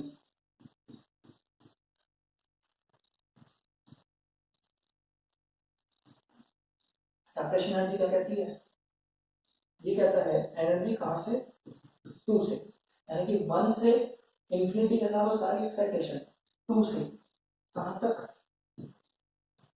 एन 3 भी हो सकता है, 4 भी हो सकता है, 5 भी। ये क्या हो जाएगी आपकी first separation energy, second separation energy. यानी कि ये डिफरेंट डिफरेंट एनर्जीज हो जाएंगी जो हमारी एक्साइटेशन आयनाइजेशन और सेपरेशन। तो यानी कि ये एनर्जीज हमें बोर के मॉडल में देखने को मिली। रेडियस वेलोसिटी का फॉर्मूला, एनर्जी का फॉर्मूला, अलग अलग तरह की एनर्जी, हाइड्रोजन का स्पेक्ट्रम, ये सारे बहुत इंपॉर्टेंट है। अगर मैं बात करूं जो ये स्पेक्ट्रम थे यानी कि हाइड्रोजन के लिए मान लेते हैं ये आपका हाइड्रोजन है। अब हाइड्रोजन है नीचे, आपका ये क्या है n इज इक्वल टू 1, फिर n equal to 2, n is equal to 3, n is equal to 4, n is equal to 5, n is equal to 6। ऐसे तो बहुत आगे तक जा सकता है n is equal to 7। तो यानी कि जब हम मानते हैं कि कोई एटम फर्स्ट से सेकंड पे कूदा कूदा कि नहीं कूदा, फर्स्ट से सेकंड की जगह फर्स्ट से थर्ड भी कूद सकता है। तो यानी कि अगर हम फिक्स कर दें कि आपको कूदने का स्पेक्ट्रम का n1 जो है, आपका पहला n क्या रहने वाला है 1, तो इससे हाइड्रोजन का स्पेक्ट्रम जो बनता है इसको हम नेमिंग करते हैं। और उस नेमिंग को किस तरीके से करेंगे, देखो अगर आपका n इक्वल टू 1 से 2 है तो जो ये सीरीज आएंगी, यानी कि ये कह लीजिए कि आप कूद कहाँ रहे हो, सिर्फ 1 पे, या तो 1 से जा रहे हो या 1 पे कूद रहे हो। तो अगर आप सेकंड से 1 पे कूद रहे हो तो आने वाला आपका स्पेक्ट्रम, यानी कि जिस स्पेक्ट्रम की हम बात कर रहे हैं, कहीं से भी हो आप सेकंड की जगह थर्ड से भी आ सकते हो, ये लीजिए सर थर्ड से आ गए। तो यानी कि कभी भी आप कहाँ पे आए, कूद कर n इक्वल टू 1 पर आए, तो ये आपका क्या कहलाएगा, लाइमन सीरीज। समझ में आ रहा है? अगर आप कूद के आए n इक्वल टू 2 पर, लाइमन यानी कहीं से कूद के आओ। अब देखो 2 पे 1 से तो कूद के नहीं आ सकते, 2 से 3 पे कूद के आओगे या 4 पे या 5 पे, चाहे इनफाइनाइट से आओ, पर 2 पे अगर आते हो तो ये हो जाएगा बामर, लाइमन बामर क्वेश्चन पॉइंट। देखो ये जो P है इसके अंदर ये साइलेंट होगा, ये फुंड है, ठीक है, क्वेश्चन ब्रैकेट, सॉरी ब्रैकेट आएगा पहले, ब्रैकेट और फुंड, ठीक है। तो यानी कि ये जो होंगे इनके सीरीज के नाम होंगे। अब मान लीजिए फर्स्ट पे कोई भी कूद के आया, तुम्हें पता है कि यहाँ पे जो एनर्जी का डिफरेंस है कितना है 10.2, और ये जो एनर्जी का डिफरेंस है ये और डिफरेंसेस से बहुत ज्यादा है, तो मेन एनर्जी का डिफरेंस ये है। तो कोई भी अगर फर्स्ट पे कूद के आ रहा है, यानी कि कोई भी एटम या फोटोन या मतलब इलेक्ट्रॉन या फोटोन अगर फर्स्ट पे कूद रहा है तो उसकी एनर्जी और सबसे ज्यादा होगी। तो यानी कि यहाँ एनर्जी ज्यादा है, तो इसलिए इसका स्पेक्ट्रम अगर मैं पीएमडब्ल्यू स्पेक्ट्रम से मैच करूंगा तो मुझे ये कहाँ मिलेगा, वेरी गुड, यूवी रेज, बामर मिलता है विजिबल पे, और ये जो सारे मिलते हैं ये मिलते हैं आपके इंफ्रारेड रेडिएशंस पे। यानी कि ये हमारे वो स्पेक्ट्रम होंगे, UV rays, visible raise, infrared, यानी कि इसके करस्पॉन्ड एनर्जी यूवी में होगी, इसके करस्पॉन्ड एनर्जी विजिबल में होगी, उसके करस्पॉन्ड इंफ्रारेड। तो यानी कि ये डिफरेंट तरह की एनर्जी और ये मिलने वाला एक स्पेक्ट्रम। समझ में आई बात? अब ये जो बोर का, प्लैंक का, ये जो सब थ्योरम आया, इसके हिसाब से अब हमें एक और थ्योरम मिलता है। वैसे तो वो फॉर्मूला होता है जिसे हम कहते हैं, आपने सुना होगा, रेडबर्ग्स फॉर्मूला। बात समझ में आ रही है? इसको कहते हैं हम रेडबर्ग्स फॉर्मूला। रेडबर्ग्स फॉर्मूला क्या कहता है, सबसे पहले ये ध्यान रखना, ये वेव नंबर को पसंद करता है, यानी कि ये किसकी बात करेगा, वेव नंबर की। तो रेडबर्ग्स फॉर्मूला कहता है म्यू इक्वल टू 1/λ। ये क्या बनाता है, देखो भैया रेडबर्ग है तो रेडबर्ग का कांस्टेंट भी आएगा ही आएगा। ये कहता है आर एच, अब एनर्जी किस लिए होती है, Z square upon N square, बस यहाँ पे ये डिफरेंस याद रखना, n1 square upon n2 square. ये जो होता है ये रेडबर्ग का फॉर्मूला होता है, इसके लिए म्यू नॉट क्या है, वेव नंबर, आर एच क्या है, रेडबर्ग कांस्टेंट, इसको अभी डील करेंगे। n1 यानी कि मैंने कहा कि फर्स्ट से सेकंड पे कूदा या सेकंड से फर्स्ट पे आया, तो जिससे जहां पे कूदा n1 से n2 पे गया, तो यानी कि n1 ऑर्बिटल से n2 ऑर्बिटल, आप किस ऑर्बिटल में जा रहे हो वो इस फॉर्मूले में आएंगे। अब मेन रेडबर्ग का फॉर्मूला यही है, इसको हम हमारे हिसाब से यूज कर सकते हैं। क्या करें, आपको पता है C is equal to n lambda आया ना। अब इसको म्यू की टर्म्स में चेंज करना हो, यानी कि म्यू लैम्डा, म्यू में चेंज करना है तो ये क्या हो जाएगा, सी बटे लैम्डा, यानी सी से मल्टीप्लाई कर दूं। तो अगर मैं इसको सी से मल्टीप्लाई करता हूं तो मुझे म्यू मिलेगा R H C Z square 1/n1² minus 1/n2²। अब अगर इसी को मैं h से मल्टीप्लाई कर दूँ यानी कि h न्यू, ये क्या होती है एनर्जी, तो ये क्या हो जाएगा RH hcz² 1/n1² minus 1/n2²। हाँ ना, तो यानी कि ये जो बनेगा रेडबर्ग फॉर्मूले के टर्म्स में एनर्जी का फॉर्मूला, यानी कि रेडबर्ग के टर्म्स में जो एनर्जी का फॉर्मूला होगा वो ये होगा। अगर आपका नीट में क्वेश्चन आया और ऑप्शन में जब आपको क्वेश्चन लिखा हुआ है कहीं ब्रैकेट में अगर रेडबर्ग कांस्टेंट की बात हुई है तो इस फॉर्मूले को और इस फॉर्मूले को जरूर ट्राई करना। अगर वो इस फॉर्मूले की बात नहीं करना चाहता, बोर की बात करना चाहता है, तो वो ऑप्शन में रेडबर्ग को देगा ही नहीं। अगर उसने रेडबर्ग को दिया है तो यानी कि वो इस फॉर्मूले को कहीं ना कहीं यूज कराना चाहता है। अब इसमें से मैं दो इंटरप्रिटेशन निकालने की कोशिश करूंगा, देखना। मैंने कहा था हाइड्रोजन की फर्स्ट आयनाइजेशन एनर्जी, सीधा याद होना चाहिए सर कितनी है 13.6।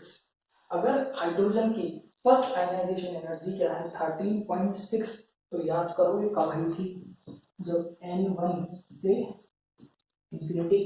तो अगर मैं यहाँ 1 रखूँ इंफिनिटी रखूँ तो क्या ये 1 हो जाएगा।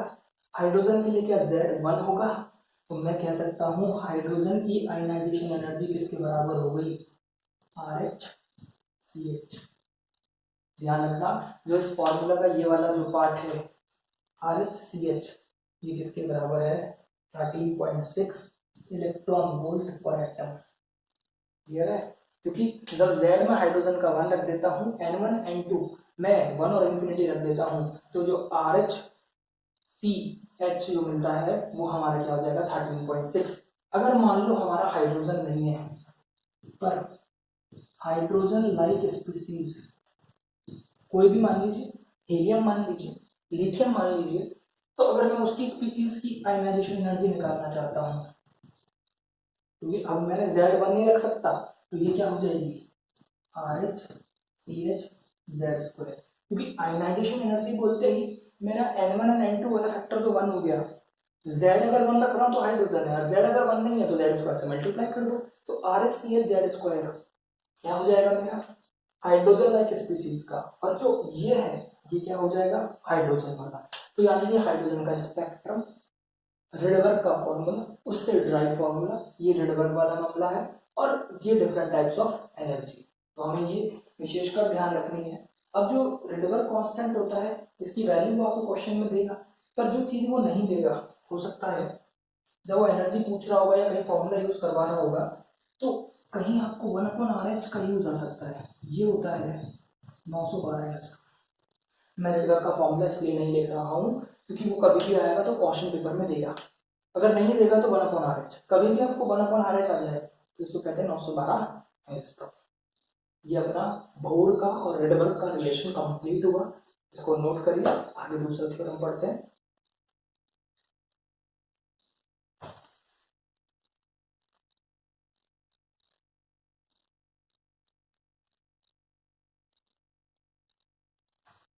ले लिया,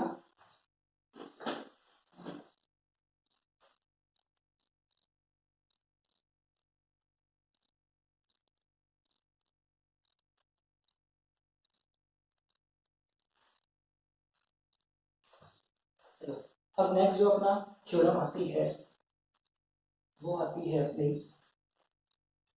de Broglie concept. De Broglie देखो क्या हम कहते हैं लाइट जो होती है, लाइट के दो नेचर होते हैं, एक तो वेव नेचर और एक होता है पार्टिकल नेचर। तो लाइट के दो नेचर होते हैं, वेव नेचर और पार्टिकल नेचर।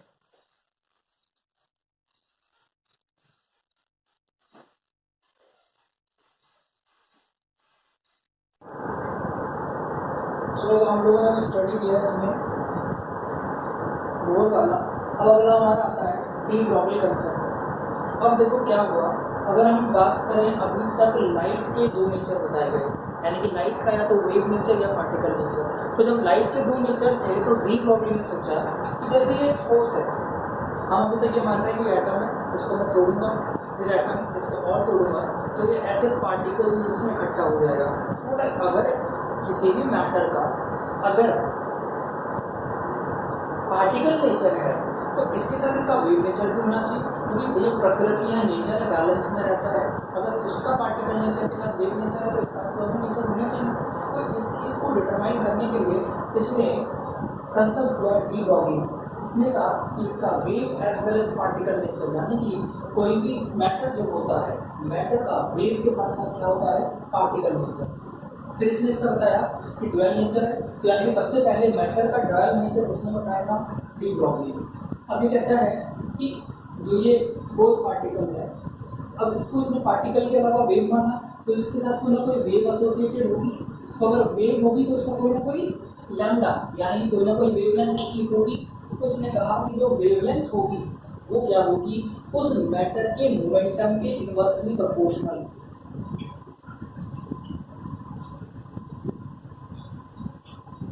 मोमेंटम के इनवर्सली प्रोपोर्शनल यानी कि लैम्डा, यानी कि 1/p है तो ये क्या हो जाएगा 1/mv, यानी कि लैम्डा 1/मोमेंटम यानी कि 1/p या 1/mv।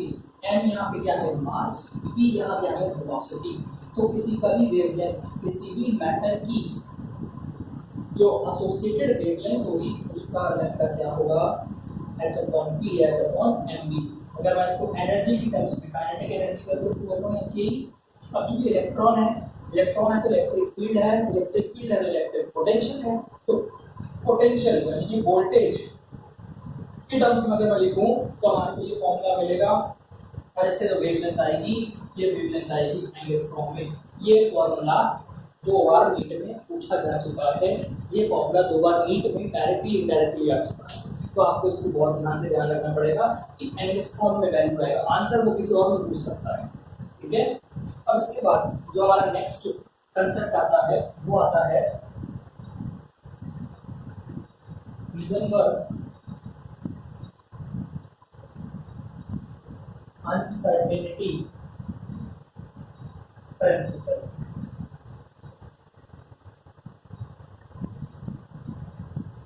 Heisenberg क्या कहता है, सिंपल सा मैटर है, ये कहता है मान लीजिए एक एटम है, अब इलेक्ट्रॉन जो है आपका, वो इलेक्ट्रॉन ये घूम रहा, ये घूम रहा, ये घूम रहा, ये घूम रहा, यानी कि आपका इलेक्ट्रॉन क्या कर रहा है, घूमे जा रहा है, घूमे जा रहा है, घूमे जा रहा है।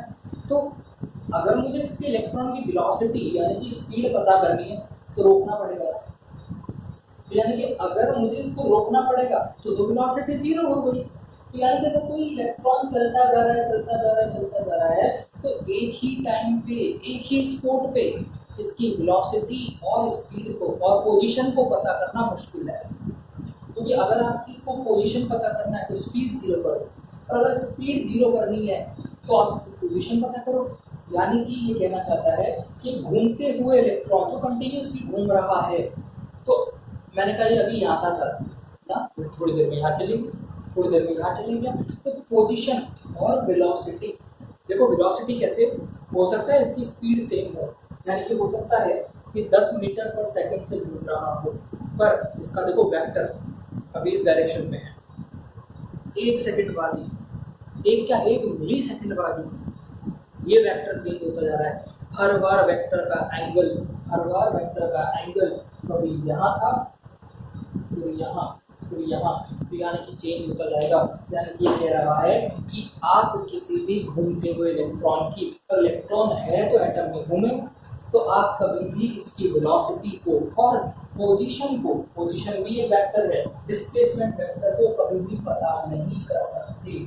तो इसके लिए इसने कहा इसमें एक अनसर्टेनिटी रहेगी, वो इसने बताई delta x uncertainty position, delta uncertainty velocity. पूरा जब भी पता करोगे और इनको आपस में मल्टीप्लाई करोगे तो आपको एक एरर मिलेगा जिसको आप कहोगे h/4π। तो यानी कि यहाँ पे डेल्टा एक्स आपका क्या हो गया, अनसर्टेनिटी इन पोजीशन, डेल्टा v क्या हो गया, अनसर्टेनिटी इन वेलोसिटी। तो जो वेलोसिटी और पोजीशन में अनसर्टेनिटी होगी वो डेल्टा एक्स और डेल्टा v होगी। तो ये आपकी h/4 से ज़्यादा आएगी।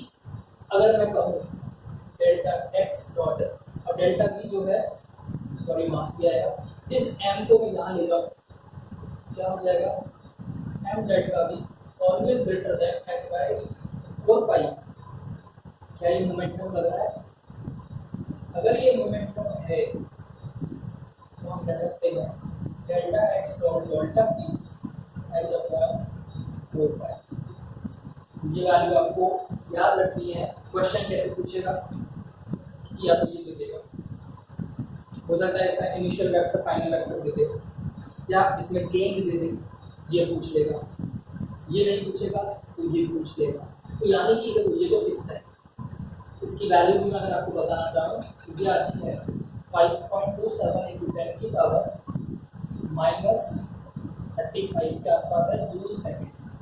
यानी कि अगर इसकी अप्रॉक्स वैल्यू आप याद रखना चाहो तो सीधा रख सकते हो 5.27 इंटू 10 की power -35 delta x delta v, एक दे देगा एक पूछ लेगा। ठीक है, तो ये हमारे मेजर जो भी सारी थ्योरीज थी, कंसेप्ट थे एटॉमिक स्ट्रक्चर में कंप्लीट हुए। अब रह जाता है क्वांटम नंबर। मैं आपको 10 सेकंड दे रहा हूँ, इसको नोट करो, फिर स्टडी करते हैं, चालू करते हैं मेन टॉपिक क्वांटम नंबर।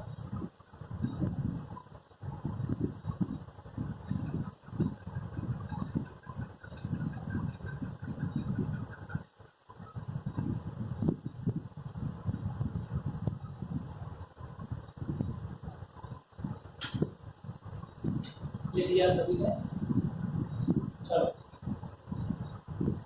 सबसे इम्पोर्टेंट पार्ट जो आगे बहुत ज़्यादा काम आएगा वो टॉपिक है हमारा क्वांटम नंबर।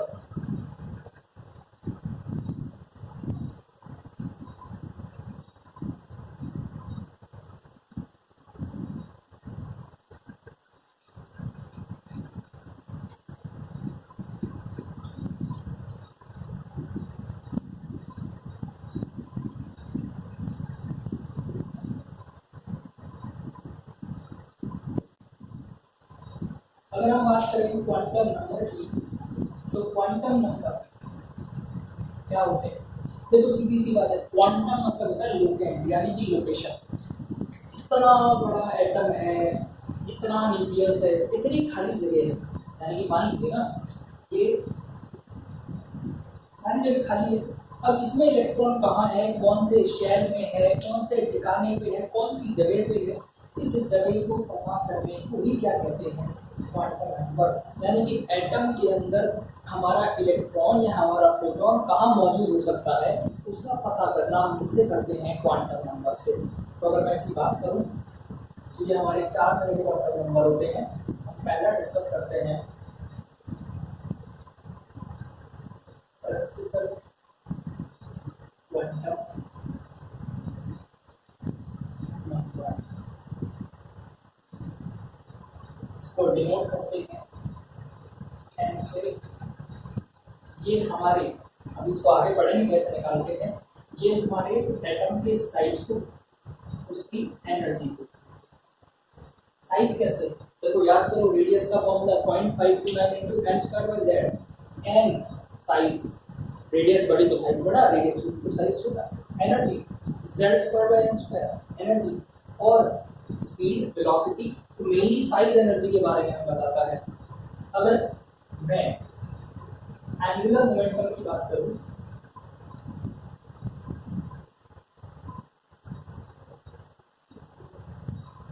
इसके टर्म्स में क्या था,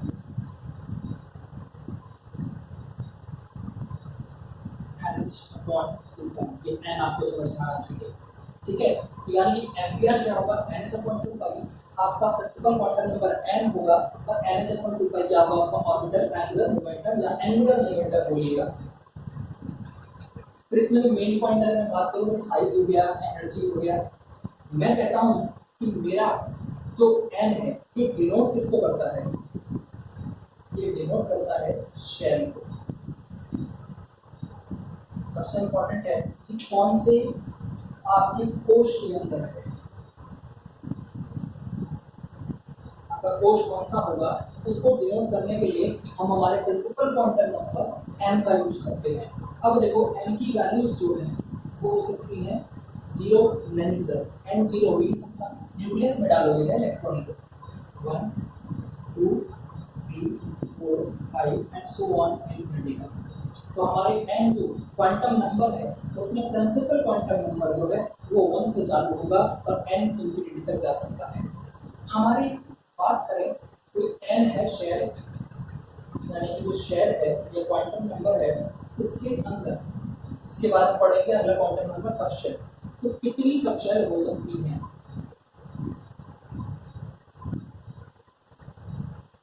अगर n शेल है तो सबशेल भी n होगी। मैं बात करूं, अच्छा n सबशेल है तो फिर इसमें ऑर्बिटल होगा, यानी कि कक्षक कितने होंगे? वो होंगे n स्क्वायर। और कितने इलेक्ट्रॉन होंगे?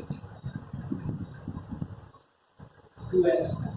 मेरा कहने का मतलब ये है कि अगर मेरी शेल का नंबर है 2 तो इसमें सबशेल कितनी होंगी? 2। इसमें ऑर्बिटल कितने होंगे? 4। और इलेक्ट्रॉन कितने होंगे इसमें? 8। समझ में आ रहा है कि अगर मुझे कहते हैं कि n सबशेल के अंदर n शेल के अंदर कितनी सबशेल, कितनी ऑर्बिटल, कितने इलेक्ट्रॉन हो सकते हैं, तो उसका हम आइडिया से लगा सकते हैं। तो ये हमारा हुआ प्रिंसिपल क्वांटम नंबर और इसके रिलेटेड इंपॉर्टेंट बातें। अगला हमारा होता है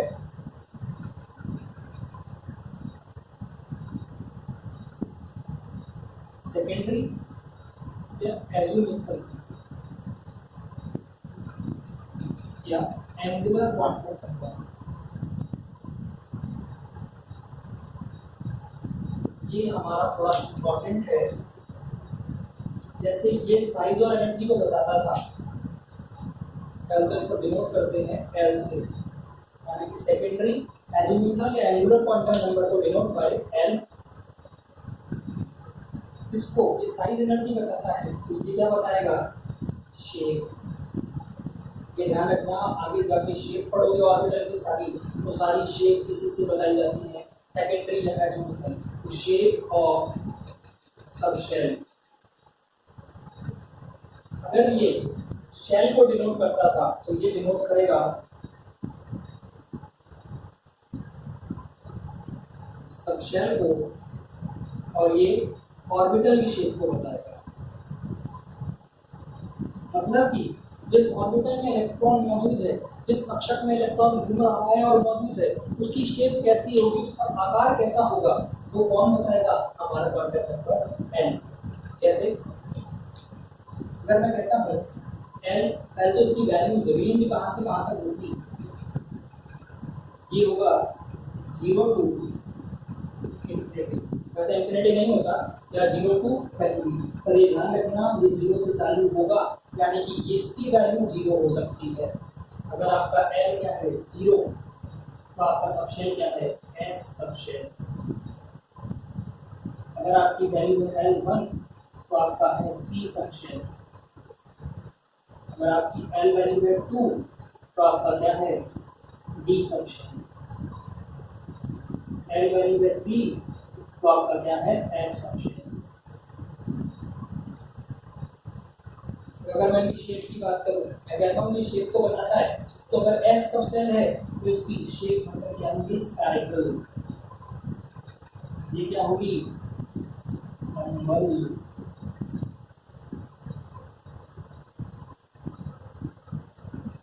स्फेरिकल ऐसे होगा, नॉर्मल ऐसे होगा। और अगर डी सबशेल है तो ये क्या होगा? Double number.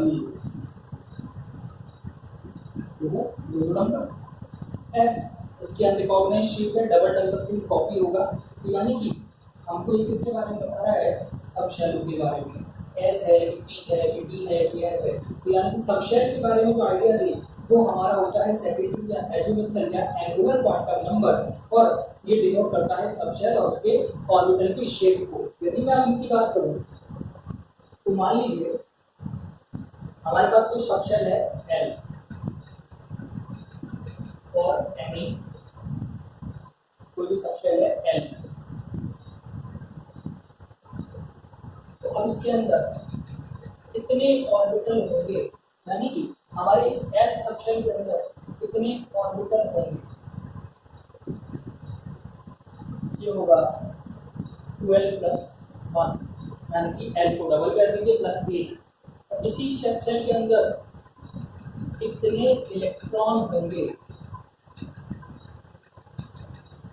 होगा 2 × 12 + 1, यानी कि L 12 + 1 और L + 1 ये हमारे क्या होंगे, सब शेल में कितने ऑर्बिटल और सब शेल में कितने इलेक्ट्रॉन। अब इसमें जो एंगुलर मोमेंटम आता है, क्योंकि ये शेप ऑफ ऑर्बिटल को बता रहा है, तो आता है ऑर्बिटल एंगुलर मोमेंटम। ये होता है हमारा, ब्रैकेट में जाइएगा, L × L + 1 ये 1 है, h/2 ये याद रखना, orbital angular momentum in terms of L यानी कि सब शेल। ये क्या होगा, orbital angular momentum in terms of sub shell यानी कि एल क्या होगा, एल × L + 1 रूट में h/2 और ये हमें किसके बारे में बता रहा है, हमारे शेप ऑफ ऑर्बिटल के बारे में। तो ये सारी इंपॉर्टेंट बातें हैं जो हमारे सेकेंडरी यानी कि एजिमुथल क्वांटम नंबर से रिलेटेड हैं। ये सभी हमको क्या रखनी है, ध्यान से याद। इसकी वैल्यू 0 हो सकती है और n प्रिंसिपल क्वांटम नंबर की वैल्यू 0 नहीं हो सकती। अगला हमारा आता है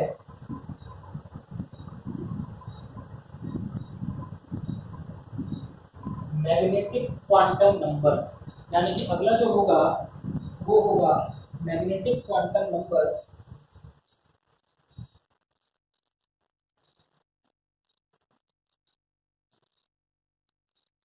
मैग्नेटिक क्वांटम नंबर में क्या होगा, मैग्नेटिक क्वांटम नंबर जो होता है ये किसको डिनोट करता है, अगर मैं बात करूं यहाँ पे डिनोशन की, तो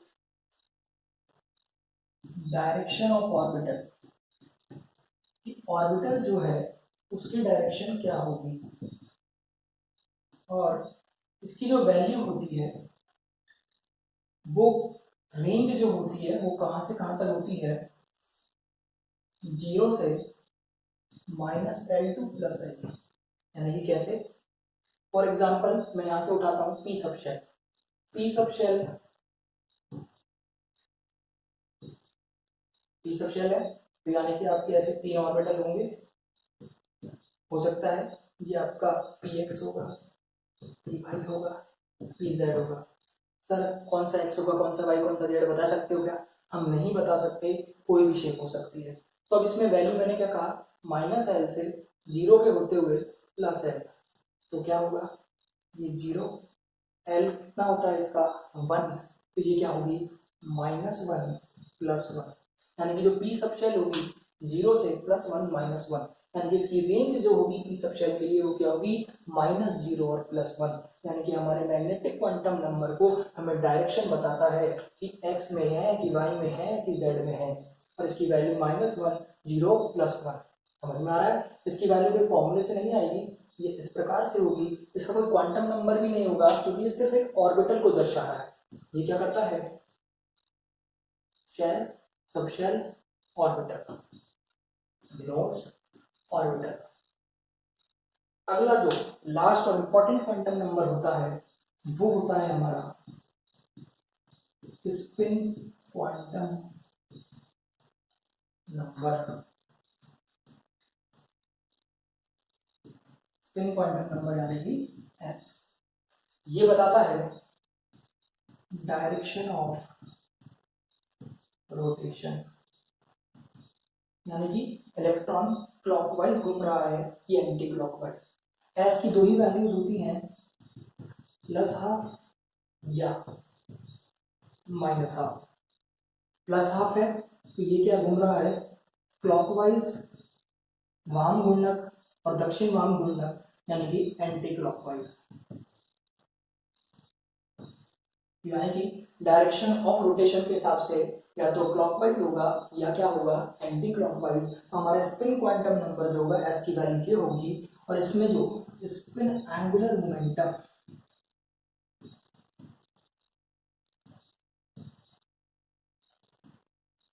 होता है वो होता है एस के टर्म्स में जैसे एल था वैसे ये रहेगा h/2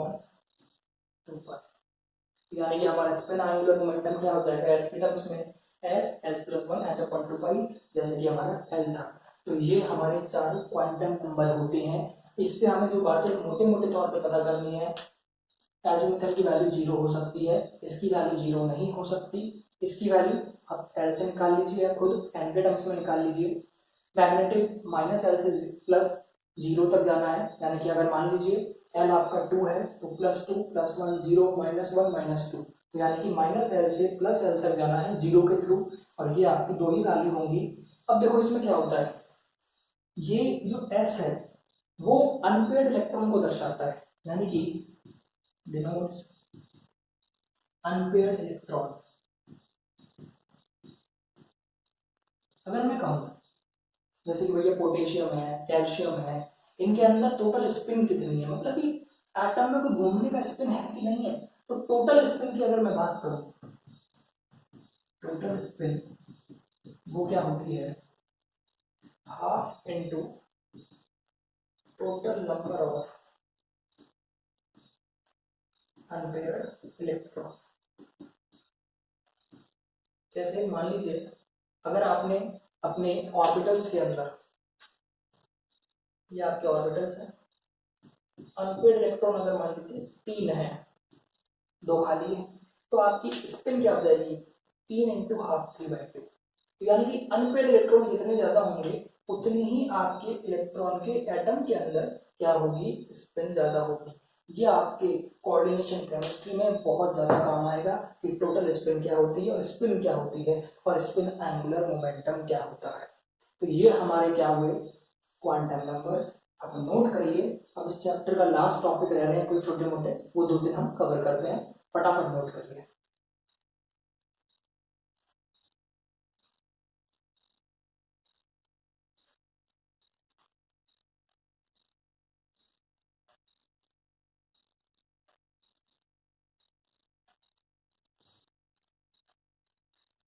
क्लियर है। अब थोड़े छोटे छोटे टॉपिक हैं जो कभी कभी हमारे यूज आते हैं, उनको हम डिस्कस करेंगे।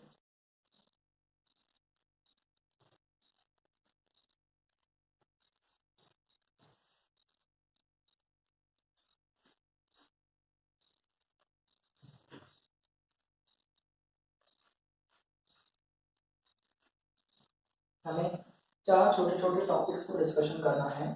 पहला है अबाउस प्रिंसिपल।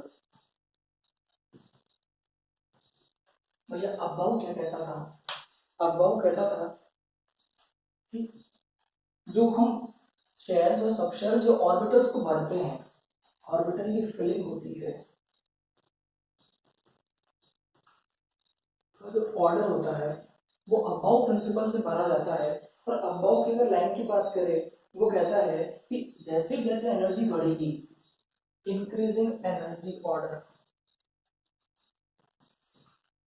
जैसे जैसे एनर्जी बढ़ेगी वैसे वैसे हम शेल्स को सब शेल्स को भरने लगेंगे। तो इंक्रीजिंग एनर्जी ऑर्डर की बात करें तो हमें याद है 1s2 2s2 2p6 3s2 3p6 4s2।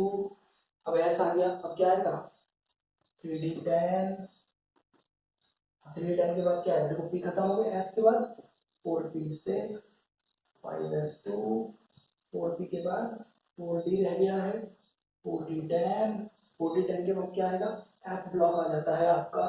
यानी कि यहाँ से हम अगर बात करें 3d था 4d10 6 भी आ सकता है आपका। तो यानी कि इसका आपने तरीका भी देखा होगा, अगर आपको याद हो कि आपको ऐसे लिखवाते थे, फिर आप इनको ऐसे कट करते थे, इसी तरह से काट दिए, ये इस तरह से काटते थे, तो आप ऐसे लिख के भी काट सकते हैं, आपको ये ऑर्डर मिल जाएगा। अब इसमें दूसरा जो होता है हमारे, वो होता है n+l रूल। जब आप इस एनर्जी के अकॉर्डिंग बढ़ रहे हैं, यानी ये भी कहता है कि जो फिलिंग होनी चाहिए ऑर्बिटल्स की वो n+l के, यानी कि आप इसके n यानी कि प्रिंसिपल क्वांटम नंबर को गिन लीजिए, l यानी कि एजिमुथल क्वांटम नंबर को गिन लीजिए। आप दोनों को गिनते हो तो जिसकी वैल्यू कम आएगी, यानी कि फिलिंग करते वक्त जिसका n+l कम होगा उसको हम क्या करेंगे, पहले फिल करेंगे। अब जिसका n+n ज्यादा होगा उसकी फिलिंग हम बाद में करते हैं। अब मान लो क्या हो गया, इफ n+n क्या हो गया हमारा बराबर यानी कि इक्वल, तो हम जिसका n यानी कि प्रिंसिपल क्वांटम नंबर कम होगा उसको पहले भरेंगे। यदि n+n मान लीजिए किसी का बराबर है, जैसे अगर हम एग्जांपल सेट करना चाहें, ये आया ना। अगर हम यहाँ पे सेट करना चाहें तो 4 में आपका कितना हो गया, यहाँ पे प्रिंसिपल क्वांटम नंबर 4 में 4+0 और 3 में 3+sp_d2, ये तो अगर 5 हो गया है। अगर हम यहाँ इसको इधर से कंपेयर कर लो आप, ये रहा 3+1 4+0, दोनों के अंदर n+n 4 के बराबर है। तो आपका क्वांटम नंबर देखो, प्रिंसिपल क्वांटम नंबर, तो जिसका n कम होगा वो फर्स्ट फिल होगा। ध्यान रखना, जिसका n कम होगा हम उसकी फिलिंग पहले करेंगे, यानी कि n+l रूल में जिसका n कम होगा उसको पहले भरेंगे अगर n+n आपका क्या है बराबर। तीसरे की बात करें, एक आपने सुना होगा पॉलीज एक्सक्लूजन।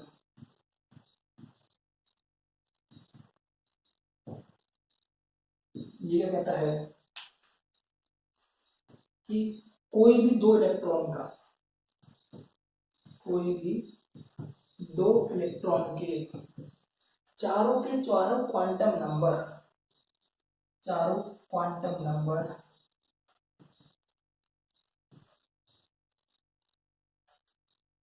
सेम नहीं हो सकते। अगर सेम है, कोई दो इलेक्ट्रॉन के क्वांटम नंबर सेम है तो उसको बाहर निकाल दीजिए, एक्सक्लूड कर दीजिए, एक्सक्लूजन कर दीजिए।